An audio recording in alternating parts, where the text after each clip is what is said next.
very excited to introduce an update to the ever-faithful PC node. This is a device that just about every commissioning engineer knows and loves well. It is a device which they are incredibly dependent upon.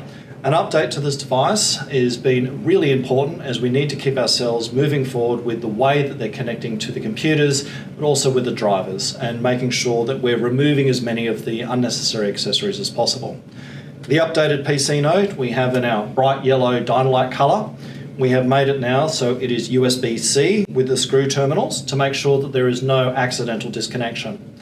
The device now has 4 anchor points that can be used for cable ties, securing it to AV racking or whatever the case may be for the site.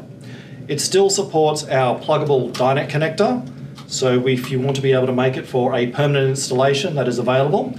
We've built into the device RJ12s and RJ45 connectors, allowing for direct connection of the cable.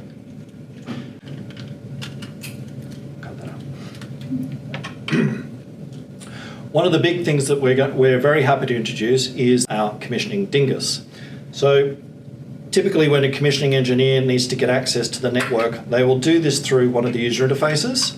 Now, when they pull out the network connection, they can push into the commissioning dingus and then reconnect the existing network.